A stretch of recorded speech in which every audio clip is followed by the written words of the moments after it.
Hi, my name's John. If you're here watching my videos, tap the subscribe button in the lower right hand corner. If you like my videos, hit the bell icon so you can get notifications for new videos. And at the end of the video, you can hit the icon in the center and also subscribe to my channel. Okay, sorry if the lighting's a little dark out here. I'm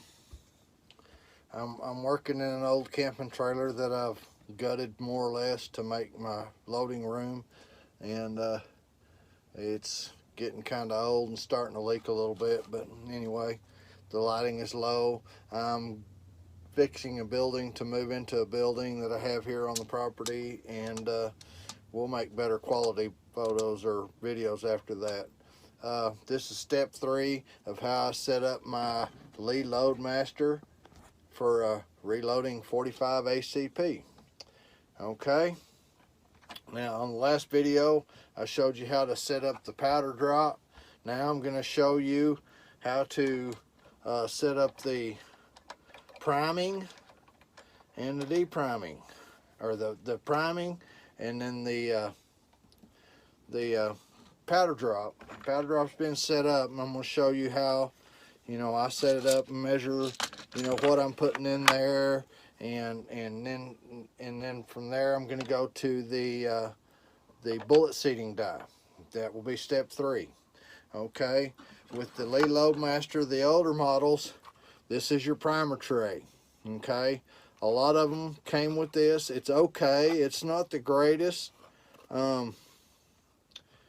It's kind of hard to work with, but I've used it for thousands upon thousands of rounds. It's got its own primer ridges in there to flip the primers and everything, and it works fine.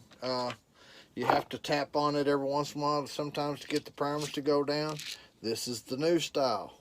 This one I really like. It's got an on and off valve. You can open it up, you put your primers in there, shake them around, get them all the right way, and then you lock it. Nothing comes out. Okay, then when you put it on your primer slide over here, you open it right there with that little switch, and you slide that to the on, and it opens it up.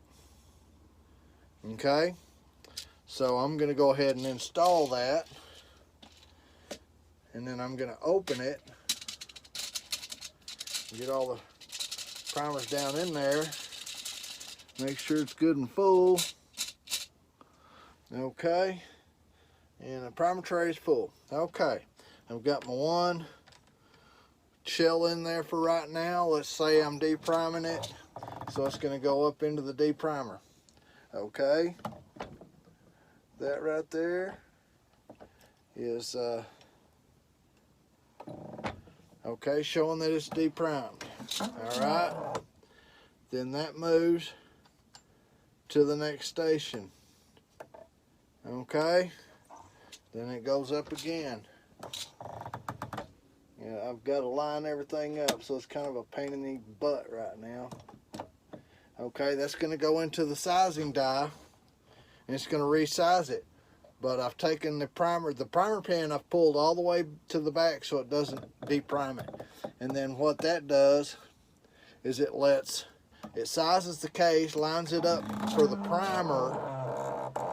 Okay, that way your primer goes in there straight, goes in there at the right level and everything. You adjust that by this little nut right here, and it's not hard. You just adjust it a little bit at a time, and then it turns out right. Okay, so my primer's in there. Okay, then I go to the next station.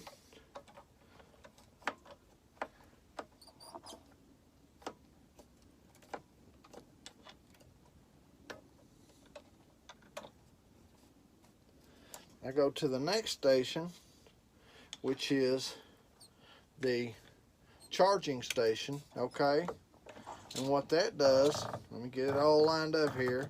What that does again is, okay, this is a flaring die and a charging die. What it does is it flares and charges. Okay, and it fills it up to a certain point with powder. I don't know if you can see that down in there, but there is powder down in there. Okay. Yeah, pouring it out on the table. Don't need to do that. But anyway, okay, that was not a full charge, I can tell just by looking at it. So what I'm going to do is, okay, I've got my scale here, and turn it on, place the casing on it, and it's going to tare to 0. Okay, then I take that casing and I put it back in there, and I charge it with powder again, and I put it on here, and it's going to show me what my powder charge is. Okay, my powder charge is right in the middle of what it needs to be. Okay, I don't want a full all-out charge, and I don't want a light load. It's about medium weight, because that's what I like to practice with. You know, it's basically where my powder charges are, and I'm looking at it, and each time it's charging it pretty close to the same. Get 2 or 3 more charges in there and see what it does. Okay, that's right at the same grains. I'll do it one more time. Make sure it's the same again. Okay, within 1/10 of a grain, which is pretty damn good. Okay, so what I'm going to do is I'm going to go ahead and charge this one more time. Okay, and then I move to my next stage. My next stage is the bullet seating stage. Okay, it's pretty close to where it needs to be. Okay, there are several different kinds of bullets. Okay, I tend to use let me see if I'm getting the right ones here. Nope.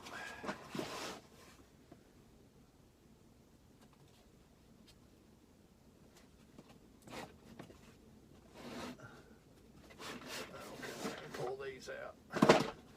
Bull box. Okay, I tend to use these. I like these bullets. They're a plated bullet.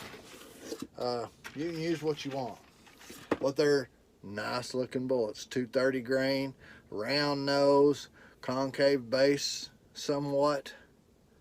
Okay, and then I cast bullets. This is the Lee 228 grain. 45, it's 452 in diameter. I powder coat my bullets. This one is a Kawasaki green, comes from Eastwood.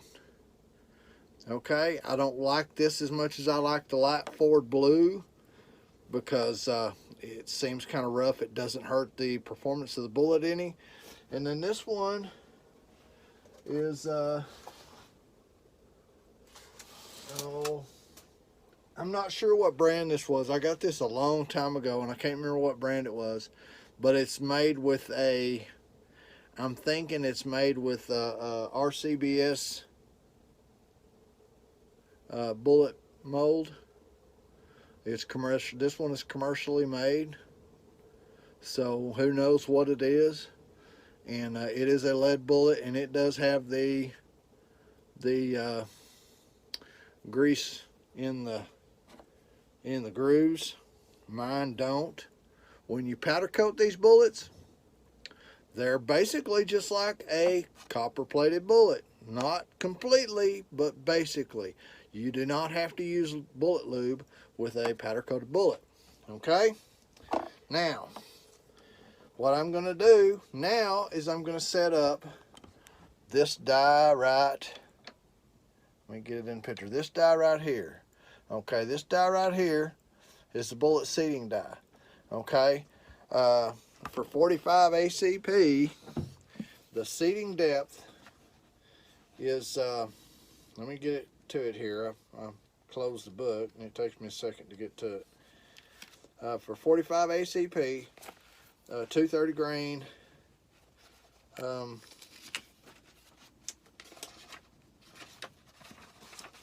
doesn't matter, any grain. The minimum seating depth is, let me look here. the minimum or the maximum seating depth is 1.275. Okay, 1.275 inches for a 45 ACP. Okay, you can go shorter or you can go longer. Now, the round part of this bullet right here on the top is called the ogive. Okay, and these bullets have different shapes on them. And I found out that these bullets load just like these bullets. But these bullets, you have to seat a little deeper. The Lee bullet has to be seated a little deeper. And why that is because this ogive is wider towards the bottom of the bullet than this one is. Okay? Or this one even. You know, you can tell the difference in the shape when I hold them side by side. So, you know, there's a big difference in there. Okay, now, in order for this bullet to work right, okay, I have this go, no-go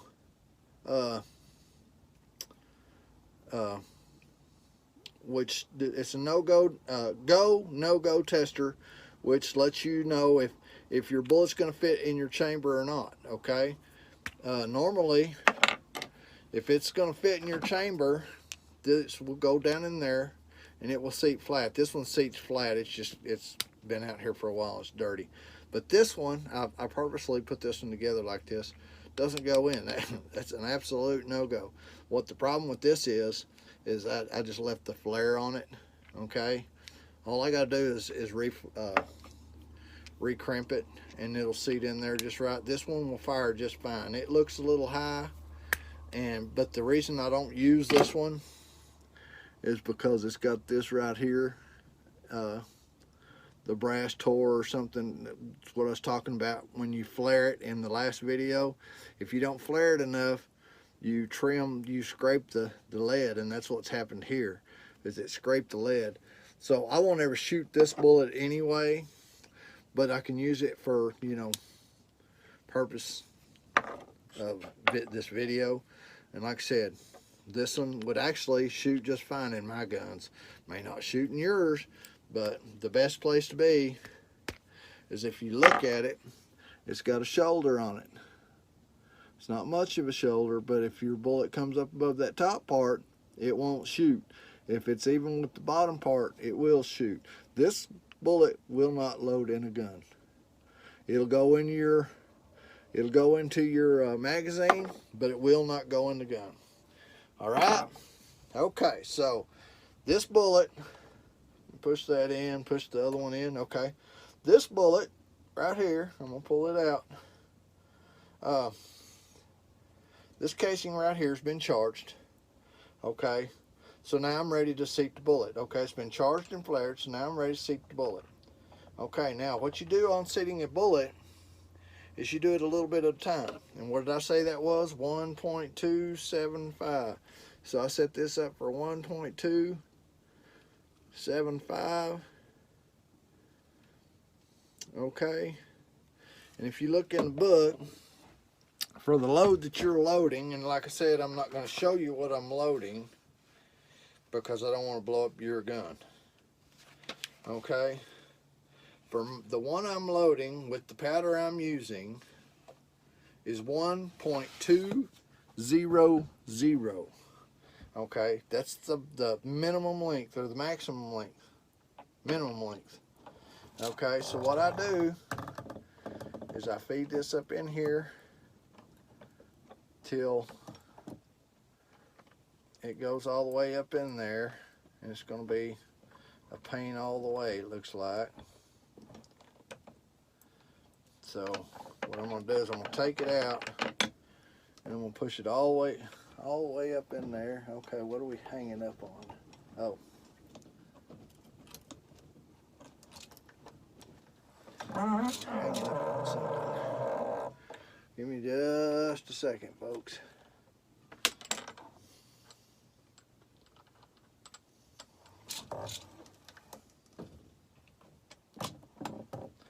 Okay. Okay, now it's all the way up in there. Let me set this bullet back in there again to get it where it needs to be. Yeah, it's kind of a pain because I don't have the flipper arm in there, flipper valve. Well, I call it a flipper valve. That's not what it is. It's a flipper. It's just called a flipper. It's all it's called. Okay, now you push this down in here, okay, and you put it on the bullet. And you get everything lined up, and you thread it down. Okay, and like I said, this one's kind of already been set up, so I don't want to change it too much. That way, you know, I can get it in there pretty quick, get it done pretty quick. Okay, so that bullet's already started seating, see? And it's going in there just nice. Okay, now I said 1.200 is what that's supposed to be, and right now we're at 1.406. So I go up here, I stick that back in there, I screw this down a little more, tap it again, see what it is. Okay, we're down to 1.367, so I just keep adjusting until I get my bullet where I want it to be. Ouch, that hurts. Don't pinch your finger in the press. It hurts. It will bruise your hand. It will bruise your fingers. I mean, it leaves marks. It will get you. It hurts. It ain't no game. Especially that one die, because it's set up for another cool deal that they have for these things. Okay.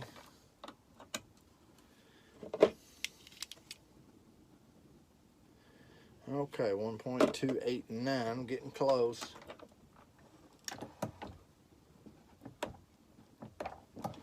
It's only 0.8 of an inch. You'd think it'd go pretty quick, but it don't.